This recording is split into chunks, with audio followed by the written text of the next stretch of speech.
Hello, hello, everyone. Welcome back to another edition of the Weekend Charts. I'm Charlie Bilello, and with me today, special guest Jamie Battmer. Jamie, how's it going? Going great, Charlie. Thanks for having me back. Absolutely. If you're watching this on YouTube, hit that subscribe button for more content just like it. We're going to have a lot of interesting content in the next few weeks, so make sure you're subscribed to the channel. We're approaching year end. You're probably thinking about what to do with your portfolio for 2025. Go to creativeplanning.com/Charlie. Schedule a free wealth path analysis with our advisor. We're going to give you a look at your portfolio, a second look. We're going to give you a rundown of your financial plan, make sure you're on the right path. We'll do an insurance and estate plan review and so much more. So reach out to us today, creativeplanning.com/Charlie. We're in all 50 states, so we likely have a location right near you, over 325 billion in assets under management advisement. We're here to help. creativeplanning.com/Charlie. All right, Jamie, a lot to talk about today. Hopefully we can get through all of these topics here. Fat tails and lumpy returns. This comes from an idea that you put to me, something interesting that I didn't believe, but we'll show everyone this interesting chart in terms of these lumpy S&P 500 returns. Nvidia reported earnings, another beat. We'll discuss that and what that means for the market. The narrative fallacy, a lot of narratives running around, Jamie, with the election here. You're going to tell me which ones you think have legs, which ones you think don't have legs. Obviously, a lot of market movements in the past few weeks. Want to get your take on that, what you're hearing from clients in terms of what are they asking about with all of this stuff. Why the Fed will be forced to pause. This is my take. Maybe you have a different view. I'm going to lay out the case why the Fed is soon going to stop cutting interest rates. The Dogecoin Millionaire, have you heard of this guy, Jamie? Yeah, I had not before coming on here, so excited to talk about this All right, this so new introduction to my life. it's a fascinating story. He's getting Yeah. a second chance here in terms of his millionaire status, and we'll run through what you think he should do here. Number 6, knowing when to sell is very difficult. So picking winning stocks, we know, very, very hard to do. Most people can't do it, but we often don't talk about the other side, which is when to sell. Number 7, Super Bowl predictions. Jamie, I think I could guess who you might pick. I think the last year, both of us picked the Chiefs. We got that right. But I want to get your take on that. And we'll end with something positive, as we always do, and that would be falling jobless claims here in the U.S. Okay, let's get started. Fat tails and lumpy returns. S&P 500 this year, Jamie, up over 26% on a total return basis. One of the best starts to a year we've seen in history. But you put out this crazy stat the other day where you said a quarter of the years, more than a quarter of the years actually have a total return in the S&P 500 above 25%. So I went back and looked at it. That's absolutely the case. We've seen it 27% of the time, a total return above 25% for the S&P 500. And you can see here I've outlined them here on the top part of the chart. And what you see on the bottom chart is the times where the S&P 500 has been down 25% or more. That's only happened 5 times, so 5% of the years. And we look at this table here of S&P 500 returns, and what you find, interestingly, Jamie, is yes, the average return is 10% for the S&P 500, but we can see very often it's nowhere near that historical average return. So what do you make of this? What's the takeaway for investors in terms of the expectations, in terms of what's happened this year and actually last year as well? This would be 2 straight years above 25% if we can hold these gains. Yeah, it was first off, it was kind of great to stump the graph god Charlie a little bit, but we were Hard to talking do. the investment policy committee meeting, and we happen to have that this year. So we say, okay, what's the historical empirical data say? The research say that drives all of our decision making on behalf of our clients.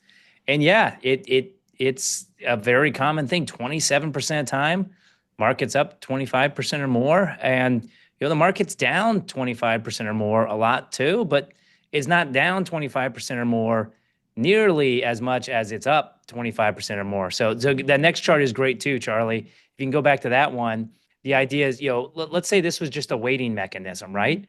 It would tilt, if this was a perfectly weighted scale, it would tilt to the higher returns. And so that's great. It's not all the time, but it's tilting that way. And so anyone with any kind of time horizon, you're going to be rewarded more over the long run for being an owner versus a lender. And some of those are going to be great times, but they're always going to be dancing around the really bad times too. But like in life, hopefully, like the second chance for this Dogecoin millionaire gets talked about. It's great that you keep moving forward and you usually win out more often time. But yeah, it's great that we're having one of these positive years, and it happens a lot more than what your average man on the street or even your investment policy committee professional would maybe assume. So I think, yeah, that's exactly right. I think the hard part, Jamie, is we hear this 10% return. We'd love for that to happen every year. Right, sign me up 100%, but it's this lumpiness, right? We don't know when this left side is going to occur. So like the chance of that occurring, of course, we saw that in 2022. We had the worst year for the markets since 2008. But that wasn't predictive, right, whatsoever, clearly, of what would happen next in 2023. Strong return so far this year, very strong return as well. What investors have to accept is this idea of a leptokurtic distribution. I want to get too wonky, but what that basically means, Jamie, is Ooh, more often fancy. than not, we're going to experience these tail events where you have these multi-standard deviation events where if you had a normal distribution, which you can see here, you wouldn't have that. Like the odds of these huge returns on the upside or the downside seem to be much lower than what actually occurs, and that's what actually happens in the financial markets. And that I would say is actually beneficial. It's one of the reasons why you have this positive return for the markets that's above the return on, let's say, cash or bonds, is this unexpected outcomes in both directions. This idea that it's not going to be linear in the same way that, let's say, you're investing in a savings account, it only goes up, right? With stocks, it may be down and then up to get back, right? Two steps forward, one step back is what I like to say when it comes to the stock market. Yeah, this chart in any way, sorry for the offensive comments, but if you really look at it, it's kind of like the market's giving you a middle finger if you're trying to actually pretend that you can outsmart them. And so again, it works out in your favor over the long run, but it has to have that volatility along the way. And it's unique how this graphing mechanism kind of plays it out. Even without those first fancy words Charlie just referenced, I don't even think I could spell if I was in a fourth grade spelling bee. Yeah, absolutely. So the big question, we won't cover it here today, Jamie, will be, of course, going into 2025. Well, now we've had these two big up years in a row. We haven't really seen this since the late 1990s. Does that mean doom and gloom for next year? Not necessarily, right? But your expectation, what I would say is your expectation should be around that average, but don't count on it being that average. So that's kind of the weird thing. Like, yeah, if you had to place a bet, you probably should bet around the mean for the S&P 500 with the understanding is most likely it's not going to get there. So just a strange thing, these lumpy returns, it's not linear, but something you have to expect as an investor, and we're seeing it once again this year. Okay, I want to move on to Nvidia here. There's the saying, Mark Andreessen, I think, coined it. He said software is eating the world. And clearly that's been the case. If you look at the rise of software, every business has become a software business. But with the rise of Nvidia, Jamie, it's really transitioning here. Hardware is pretty important as well to drive that software. And just remarkable, once again, I always get a kick out of it because right before earnings are released, I take a look at the consensus estimates for Nvidia, and I say they're going to beat by at least a few billion. Like normally you would say that's crazy, but these analysts, every single car, it's just growing so fast that they can't possibly keep up with it. I don't know why, if you're running this thing and you're an analyst, you just don't look at whatever the top expectation is and add a few to that. And you're probably in the past few years would have been closer than anyone else. But I just want to run through the numbers here because it's kind of unbelievable. They've definitely beaten every expectation over the past few years. If we're looking at revenue growth here, it's definitely slowing, but still 94% increase over the past year, came in at around 35 billion. That was a few billion more than estimates, and they guided once again higher, looking for 37.5 billion for the fourth quarter. That would be a 70% increase over the past year.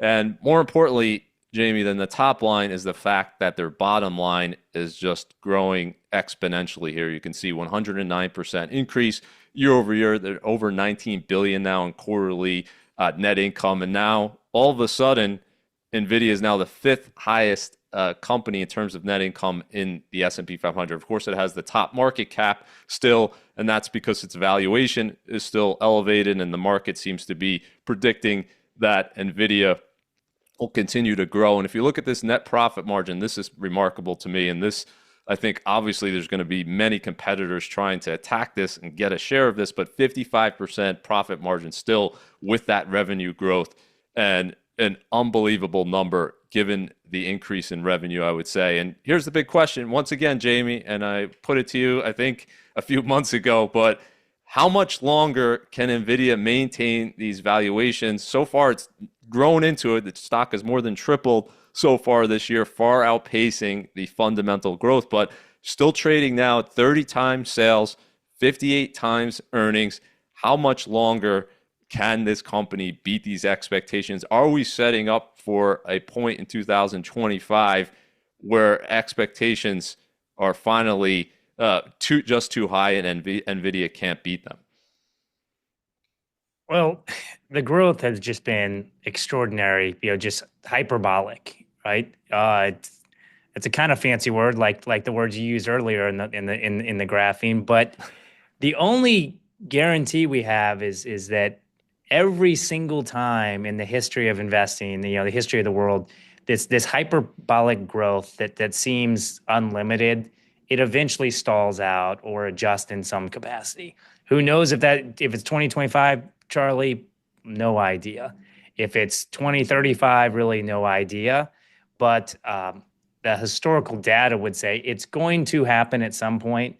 And sometimes when it does happen, it can happen magnificently. Again, there's a lot of, not comparing Nvidia to Cisco, but a lot of similarities between the last tech boom, differences as well. But, Cisco very quickly became, the largest stock and was taking over the infancy of the internet, the excitement there. Well, the broad markets are up hundreds of percent since the last tech bubble burst, but Cisco is still about 70% below its all-time high. And so that's a great thing of how we look at the public markets is you get to participate in this growth. You get to participate in Cisco going higher, Apple going higher, Amazon going higher, Nvidia now, but you're not beholden to it. Again, the underlying concepting of indexing, you're always kind of picking the winners regardless of who the winners are, not focusing on the individual names. That data that says hyperbolic growth is never sustainable in perpetuity also says that fundamentally that's the right way to go around it. So it's great. It's helping drive these broader market returns as long as we don't get greedy and avoid it. And that's the thing. It's, even talking about the last two great years, Charlie, yeah, 23, really positive, 24, really positive. But we had essentially 10% type downturns in both those years. Even within those great years, there were some challenges, some major pullbacks in individual stocks. But as long as you focus on it, it usually works out. As long as we don't get overly committed to Nvidia or whatever the hyperbolic growth story of the moment is, ride it, but don't get dependent on it. It's a winning formula.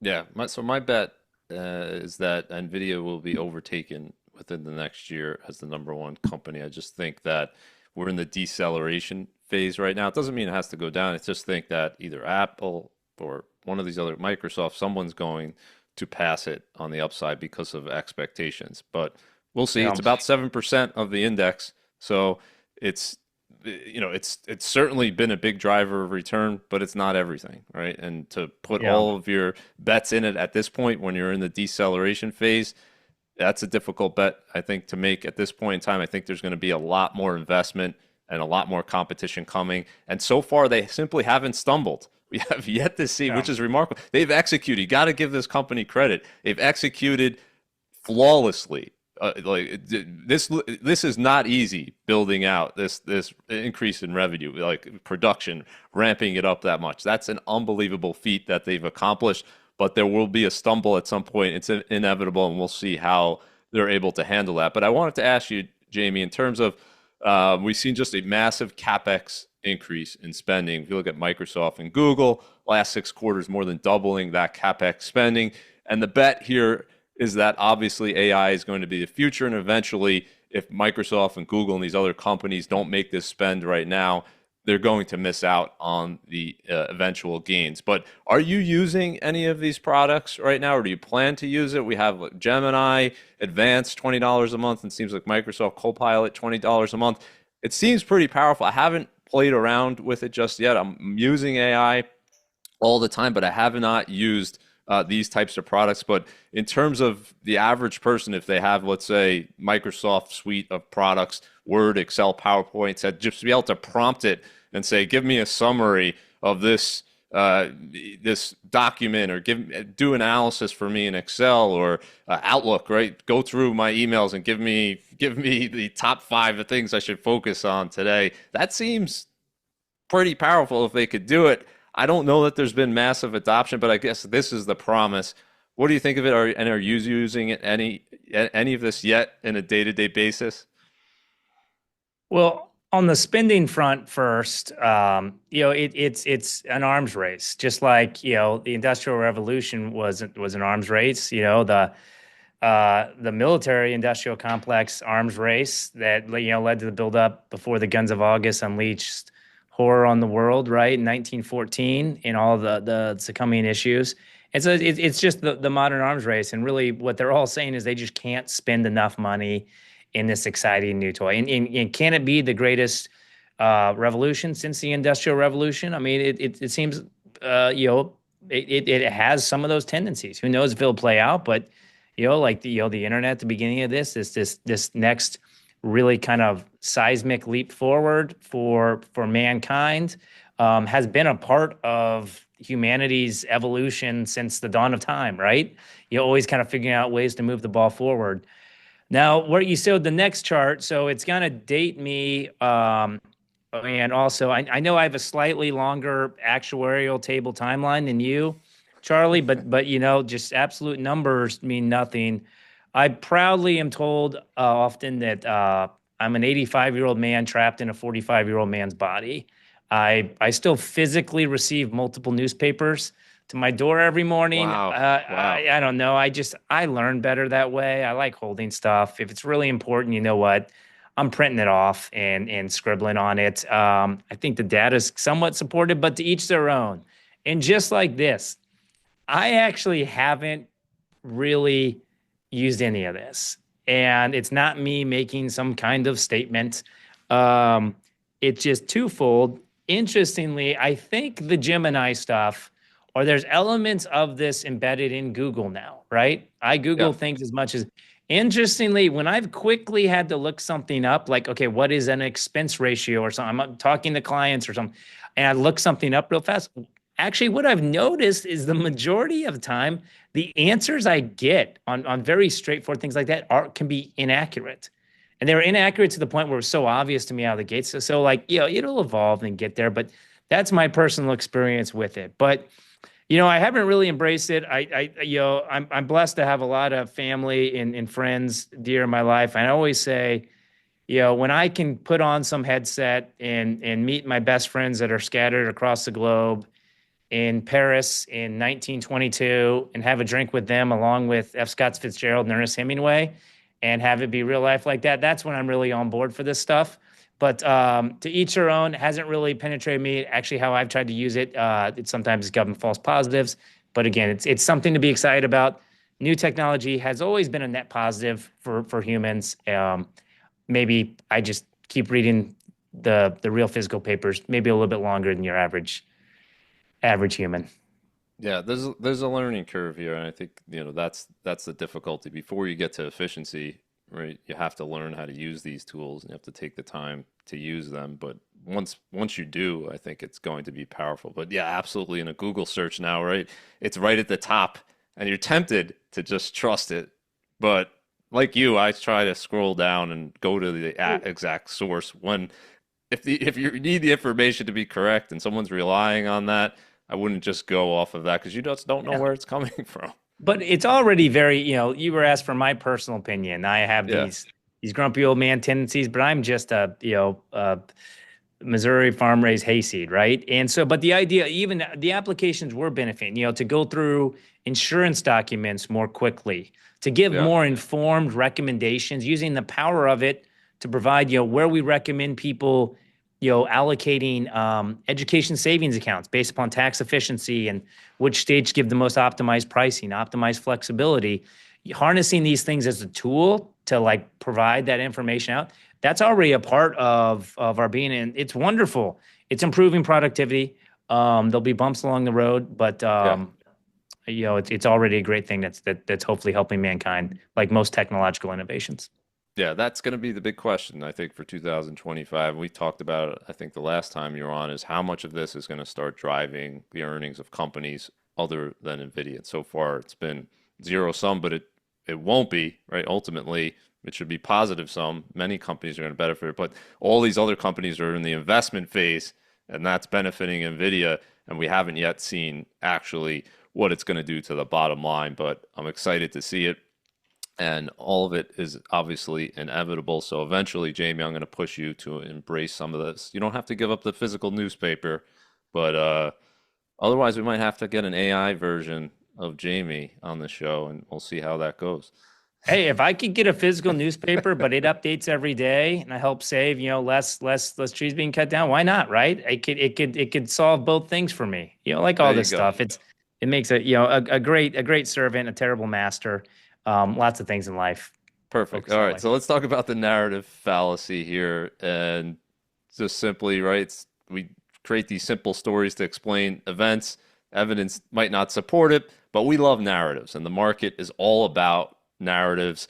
And the narrative fallacy, well, you can be creating false narratives. We do this all the time in the markets. You forget that luck has a big part of this. You think that skill is much more important in terms of the outcome. And since the election, Jamie, I'm sure you've noticed this. We've had some interesting moves in the market.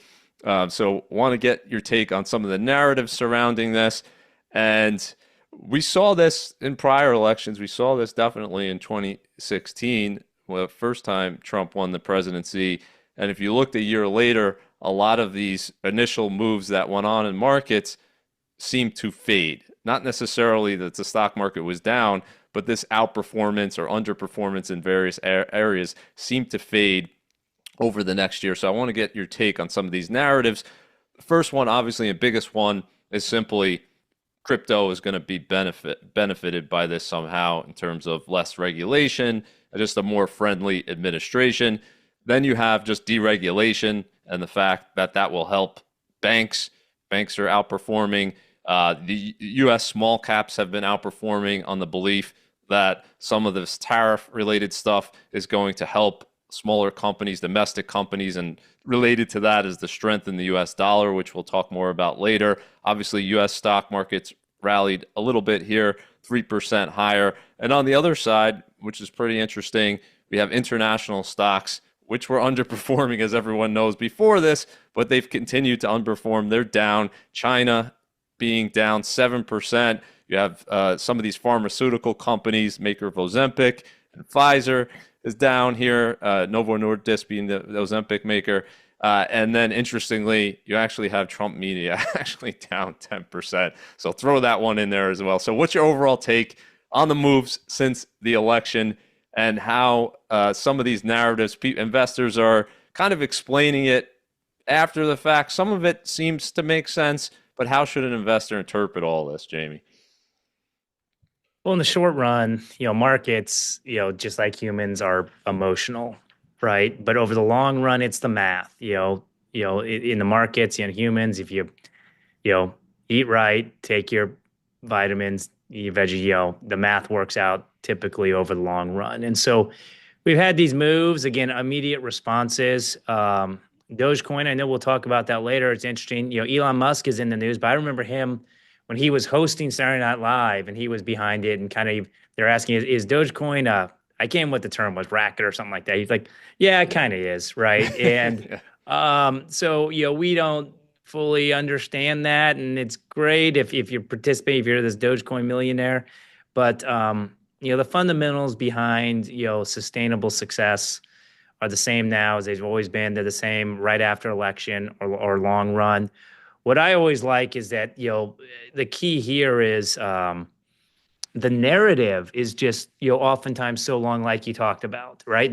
What sounds good, the rhetoric is just so absolutely the opposite of what the data actually says. You pull 100 people on the street and say, what type of administration, Democratic or Republican, will be better for clean energy? Probably 100 out of 100 say clean energy, right? Well, clean energy was down like 40-50% under both Obama and Biden, and it was up 300% under Trump. But the same 100 people, you ask them, what Democrat or Republican would be better for big banks or defense or traditional energy, they'd all say Republicans. But the exact opposite holds true. Those things did better under Obama, did better under Biden than Trump. And so the narrative is just often very, very wrong from the reality. If you're going to be able to try and time marketing, which we don't believe in, you don't want to try and time the markets. That's hard. You should almost do the exact opposite of what some talking head is telling you to do. But over the long run, it works out. The short run, it's volatility. It's great that the volatility in the short run has been to the positive, but over the long run, it's the math, and that's how we try and win on behalf of our clients. Right. So the truth is, we don't know exactly with a lot of these proposed policies what's actually going to take hold and what the fundamental impact is going to be. Right. And we're just assuming based on market prices, we're saying, well, the markets are right. Right. And when we've seen, though, time and time again, the markets can overreact. Right. Investors are emotional. They hear something, they push it higher or they push it lower. So I think the most interesting one here, Jamie, is going to be over the next few years will be this U.S. international spread, and particularly, China, emerging markets, and just other international in Europe. Everything is traded lower, and the U.S. is traded higher, under the assumption that we get this broad-based type of tariff, and that helps the U.S. and I guess hurts these companies. I don't think that's clear we're going to get anywhere near a broad-based tariff. That doesn't seem to be the most likely outcome in my view. And B, it's very, very complicated to say what that does for a whole host of European countries, right? We're kind of just grouping them in, or a whole host of emerging market companies saying they're all going to be hurt by this, and the U.S. is going to be definitely helped by this. It's way too early to make that kind of broad assumption. Yeah, you hit the nail on the head there, Charlie. I mean, think about what we're talking about on this call. The hyperbolic growth of Nvidia, the dominance of large cap domestic stocks.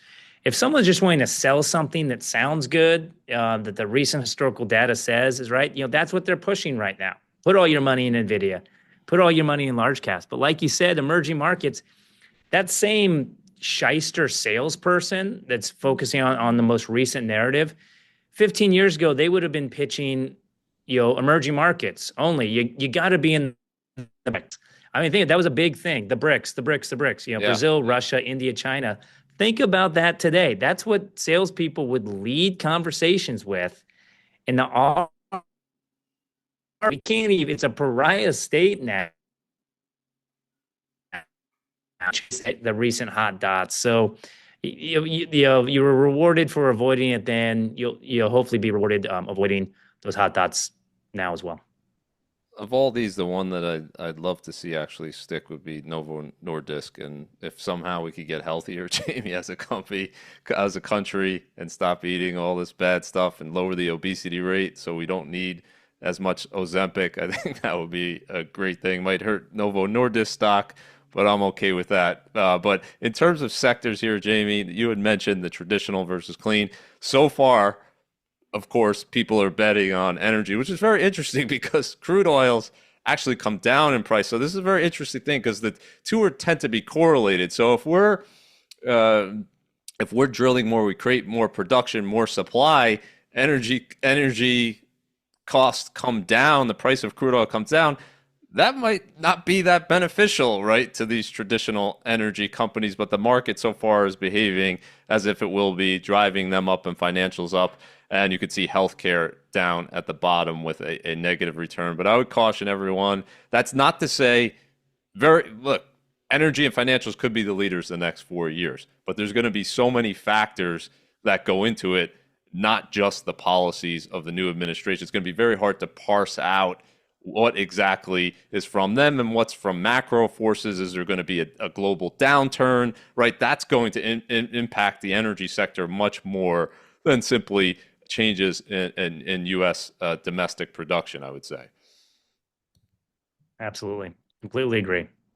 Okay, so we talked about crypto there, Bitcoin 99,000 here, and the interesting thing to me with the whole crypto thing, Jamie, is that a lot of it is based on the narrative that the dollar is losing its value, and it's just fascinating to see the U.S. dollar index rallying along with crypto, along with Bitcoin. It's actually hitting a 52-week high here, but I want to get to these other topics here.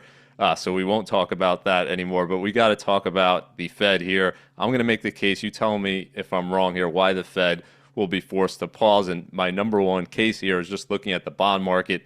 10-year Treasury yield, 4.4%, up from 3.6% when the Fed first started cutting rates in September. So to me, the bond market, Jamie, is doing something very different than it did the last few cutting cycles. If you look in 2019, Fed cuts interest rates, 10 years at around 2%. 2 months later, you're at 1.6%. In 2007, Fed cuts interest rates 4.47% on the 10-year. It goes down to 4.08, and this time moving in the opposite direction. So the market is still saying a little bit higher chance of a rate cut than a pause in December, and I think the Fed would like to cut one more time, but I think after that, we get to that January meeting, and the Fed's going to have to, at the very least, pause here. And this is the main reason why I think we're going to get inflation prints in the next two reports here from PCE. That's going to show an uptick, and then CPI is going to show another uptick for the month of November.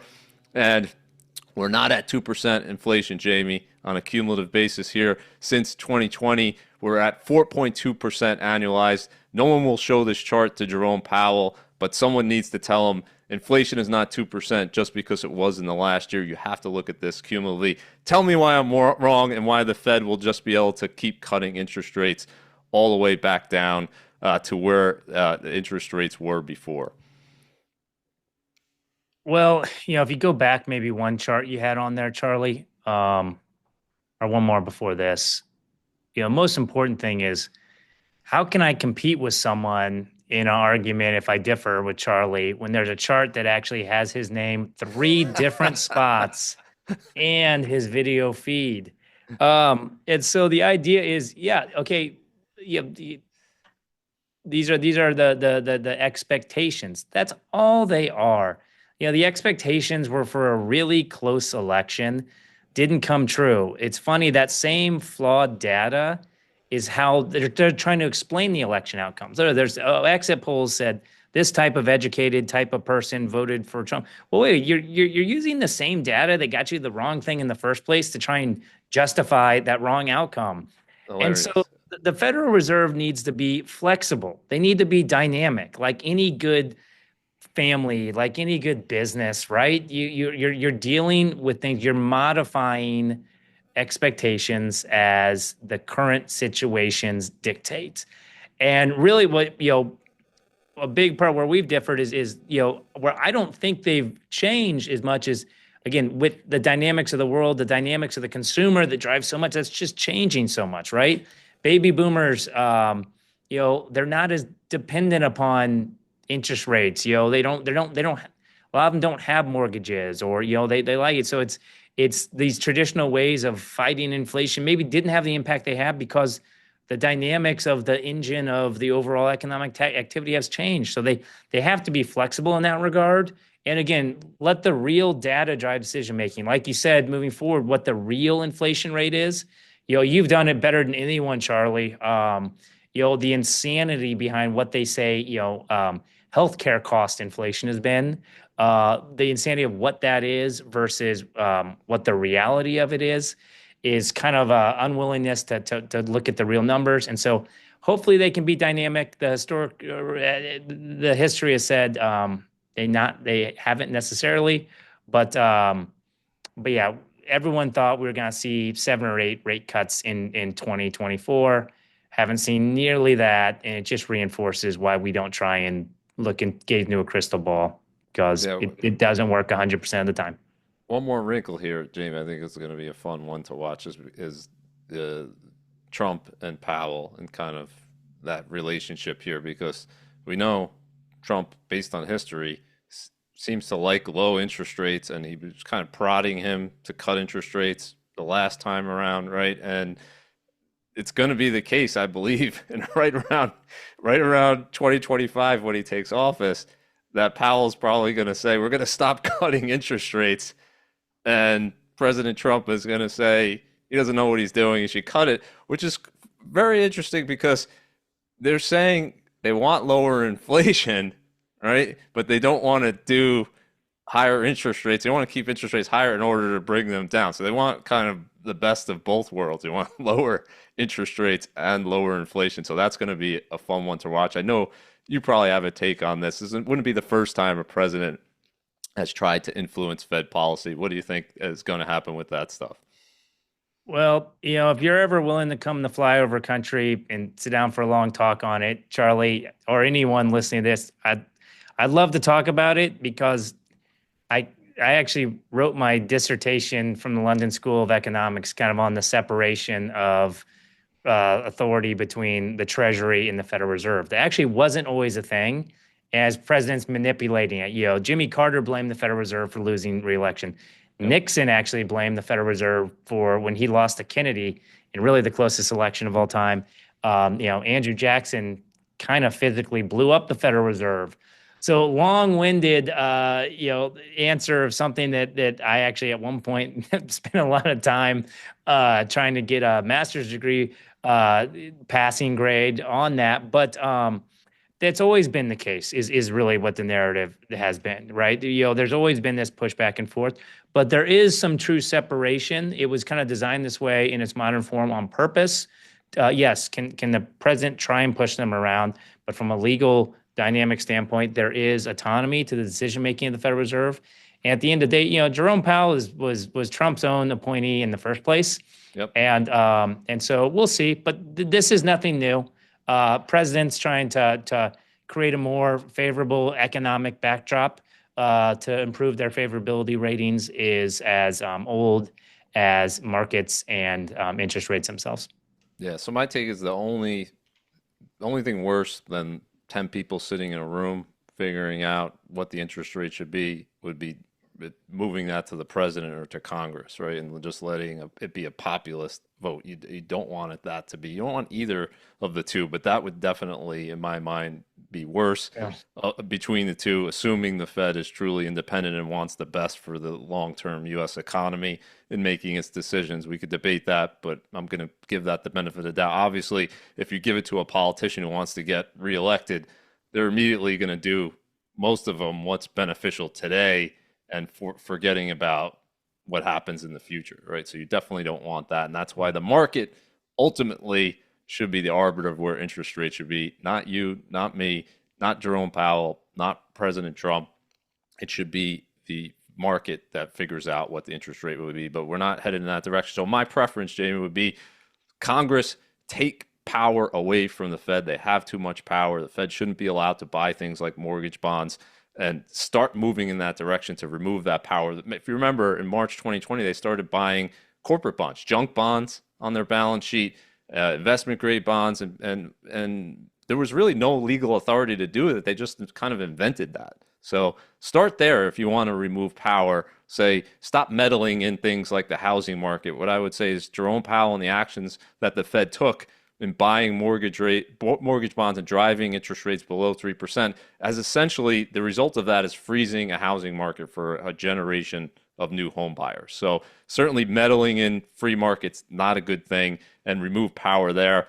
But in terms of why this is going to be a continued problem in terms of inflation, we continue to do deficit spending, Jamie, and we're not there yet, but I suspect in the next week, maybe even today, we'll hit it. We're right at 36 trillion. So we'll leave that for the next week in charts probably. But this issue of inflation, as long as you're doing this huge amount of deficit spending, to me, is not going away. It's going to be one of the things causing the Fed to pause if not in December, then in January. Okay, Dogecoin Millionaire. This is a fun one, Jamie. You rarely get a second chance on speculative stuff like in anything, right? Usually it's a speculative mania, boom, it crashes, and that's the end of it. You don't you don't hear about it again. You don't get a second chance. But this guy, Glauber Contasotto, I don't know if I'm pronouncing that right, but it was an interesting story a few years ago, back when you alluded to, back when Elon Musk went on Saturday Night Live and they did a skit about Dogecoin, and he's kind of always jokingly promoted this, the dog image, the Shiba Inu, and it's been a fun thing for him. I don't know that he really believes in it. I think he said at one point that he owns some of this, but I doubt it's a meaningful holding for Elon Musk. It's more of a fun thing for him. But it crashed over 90%, and this guy didn't sell any of it back then, so he had over 3 million. He loses over 90% of that, and lo and behold, with the creation of this Department of Government Efficiency under the same name, Doge, people are speculating on Dogecoin again, and it has this massive rally, and they interview him, and he's saying he didn't sell any of his holdings. They came back. Everything he said would happen is happening. It's a good sequel, and I'm definitely going to sell this time around, which is implying, Jamie, he hasn't sold yet. And one lesson he's saying he's going to take profits, but he's not going to sell all of his Dogecoin, and he doesn't seem to have sold it yet. And this is what Dogecoin, look at, it's kind of hilarious here. Look at the chart. What goes vertical, right here is when Elon Musk goes on Saturday Night Live. It crashes, goes down over 90%. And now having that vertical spike again. So if you're talking to the Dogecoin millionaire, Jamie, what would you suggest that he do at this point? If the Dogecoin millionaire was a client, we'd say to go ahead and diversify now, but we would applaud him for him being a true believer and sticking with it. Again, Amazon, the success story, right? Everyone say, "Oh, if you only would have invested in Amazon in 1990, that $1,000 investment would be worth $14 gazillion now." Well, at one point, that investment in Amazon, which is a great company, my family buys stuff off there all the time. At one point, it was down 97%. If you actually had the intestinal fortitude to stick with it and believed in it, then great. But for every story like that, for this rebound, there's 100 stories where that doesn't occur. So obviously diversification, a sell discipline is oftentimes a lot harder than a buy discipline. But going back one chart you have here, what I think it's one more is the idea of a second chance, that you highlighted in there. Oh, okay. Is this guy had a second chance, and you know what? That's one thing. One of the people that runs one of the largest sovereign wealth funds in the world out of Europe said that's a great thing about America.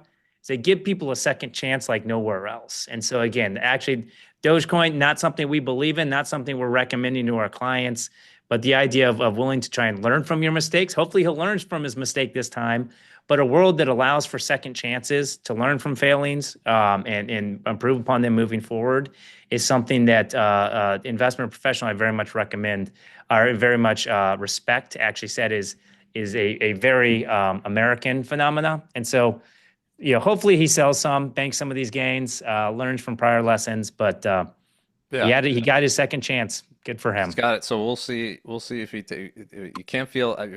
If you watch the story of it, I felt terrible for this guy. He essentially put his life savings in there, he made all of this money on paper, and then he lost it all. And he's got a second chance here. And we don't know where Dogecoin is going, right? That's the difficulty. It's just no different than you have this huge mania in GameStop or AMC back a few years ago during the meme stock mania. We didn't know where that was going. We just knew that this was a once in a lifetime type of move. And if you're making all this money and you take half of it off so that he's set for life, like, is he going to kill himself? Like kick himself for selling half of it if Dogecoin goes higher? Maybe. But if it goes back down again 90%, is he going to be feeling wonderful? 100%. So selling something after this, just to create, what I'd say is sell enough where you have independence in terms of he can do what he wants to do at this point in terms of his career and other stuff, and then the rest of it is just a speculative investment, which of course at the end of the day, that's what it is. It's not built on anything other than the narrative. And the narrative here, if you analyze it, Jamie, it's kind of hysterical because it's going up because of this Doge, the Department of Government Efficiency. And if the Department of Government Efficiency is successful in what they aim to do, they're going to reduce fraud, they're going to reduce waste, they're going to reduce the deficit, and the US dollar will be stronger. And the case to be made for these speculative assets goes down, in my view. One of the cases for Dogecoin is, oh, why not? Because the US dollar is going to go down, and why not speculate on this stuff? The US government has no discipline. It's going to continue spending and borrowing. But if Doge is successful, if Elon Musk and Vivek Ramaswamy are actually successful, the case for Dogecoin goes way down. Am I looking at that wrong? Or No, is it just you're it's just absolutely the right. whole thing crazy? Yeah, it's the irony of things. But just because we're talking about this story that it happened to work out doesn't mean it's not a terrible idea. To put all your eggs in one basket, to not diversify, to do that. And so just because, again, everyone likes to focus on these success stories, there's usually, they've done something different. There's 1,000 examples to that one example that people Sure. don't talk about where it doesn't work out. Get the math on your side.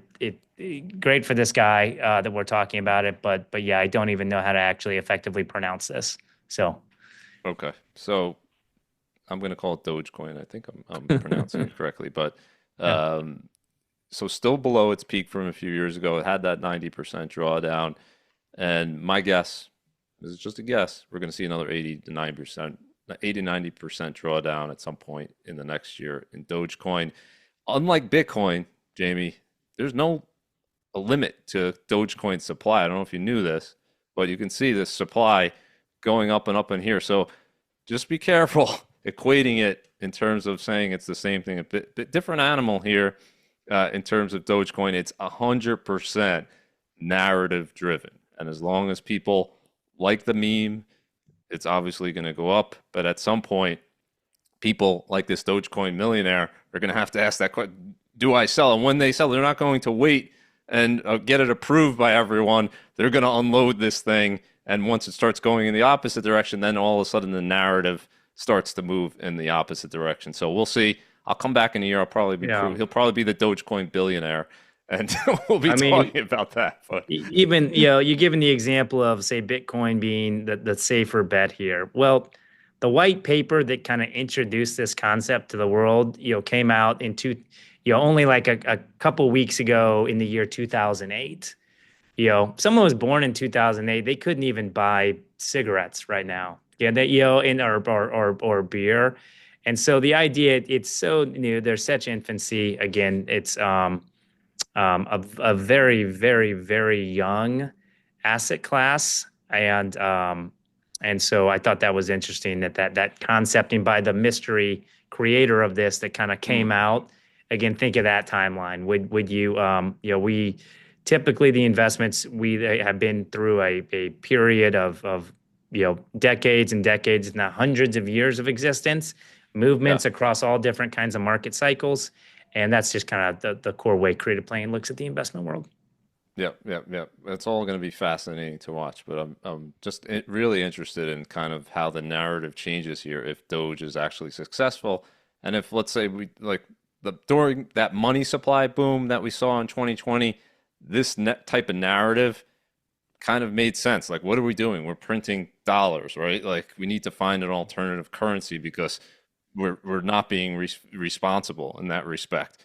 But today, we're not doing that anymore, and we're expected to do less in terms of the deficit. And what will happen to the narrative at that point, we shall see.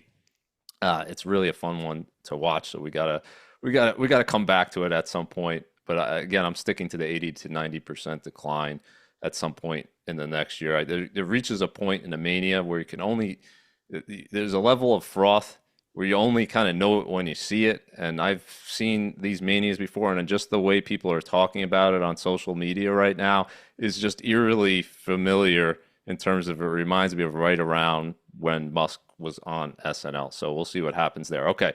Picking winning stocks, we know, Jamie, is hard. Most stocks underperform treasury bills in their lifetime. and more than half have a negative lifetime return. But knowing when to sell them can be even harder. I just want to give a quick example here. I know we only have a few more minutes, but Moderna, December 18th, 2020, right? You get the emergency approval. You could see the stock goes bananas to the upside.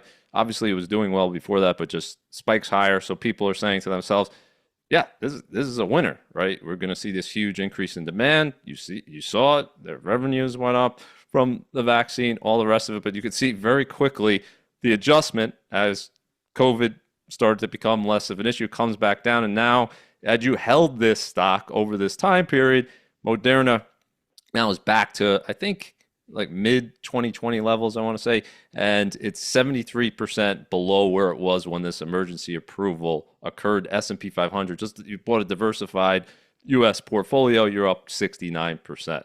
So very quick, what's your take on this type of thing?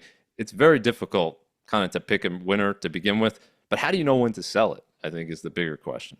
It's tough. You know, you're having to get multiple active calls right? Not just one. So you're just further reducing the chances of getting it correct when you play the individual name game instead of letting the dynamics of a globally diversified market cap weighting do all the heavy lifting for you. Again, Moderna here, we referenced Cisco before, right? Similar chart there. Maybe someday Nvidia, the data says it'll be, maybe not. Who knows? It might be different.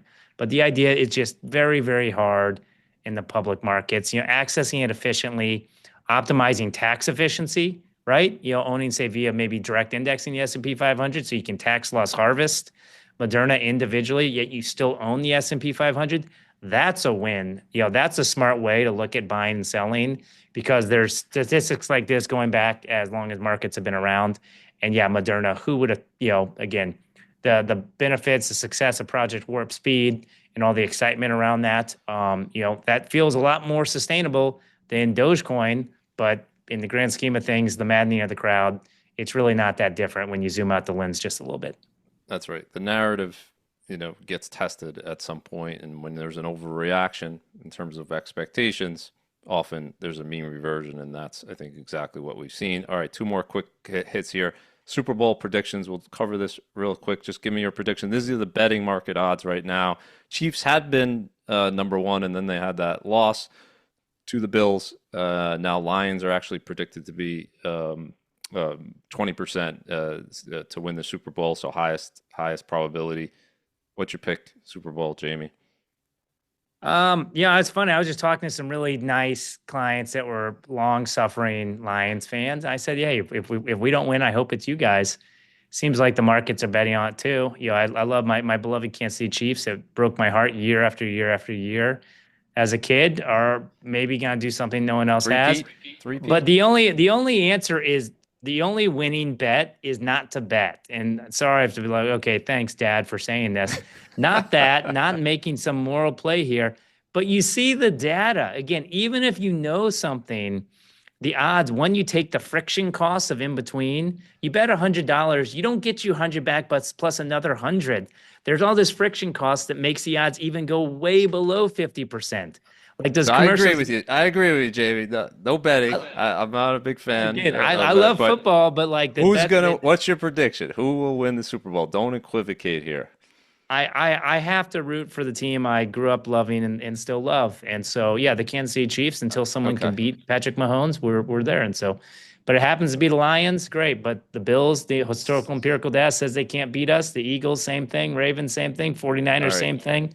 Using the historical data that's supportive. The Packers beat us, but it was 60 years ago. So we'll see. This is the time of year. I'm a Jets fan in New York. This is the time of year where I transitioned to becoming a Bills fan from upstate New York. And I'm going to take the Bills here to win the Super Bowl. Jamie's taking the Chiefs. And if the Lions or the Bills win, Jamie will be a first, right, for either team, which would be fun to see as well. Here's a list of all the teams that have never won a Super Bowl. And the Lions and the Chiefs, if either of them can find a way to beat the Lions and the Bills, if either of them find a way to beat the Chiefs, who I think are going to be right there, of course, it'll be the first time. So I have to say, I hope you're wrong. And sorry, going back to that, those commercials, watching football, place $5, you can get $200 in free bets. they don't offer that up if the math doesn't say that's still in their favor. And so Yeah. the idea of, we'll see, but focus on what you can't control. Like I said, before the end of the year, fund those education savings accounts, give someone money to help fully fund the 401k to get the full But match, the free money they're giving, I could right? get more than 5-1 odds on the Chiefs winning. Come on. You can get a free $100 by helping your kid or grandkid, fully fund the match in their 401k. That's a whole heck of a lot better than any of these odds. So that's where Okay, we focus. But I hope the Chiefs win. I'm gonna write that down as a topic for the next time. I have some good stats on how much Americans gamble. It blows some people's minds, and just not a good trend. And the fact that every other commercial on these sports games are gambling commercials is actually absolutely unbelievable and ridiculous. And to your point, shows you how much money they're making to it. Okay, we Charlie, got to end something. I'm Yeah. picking on gambling, but I actually met my wife in Las Vegas, so you never know Wow. how the world shapes out. So Look at that. That's the upside there, folks. All right. Falling jobless claims. We end with something positive, as we always do. And there was some worry, Jamie, over the last payroll report, right? We only had 12,000 jobs.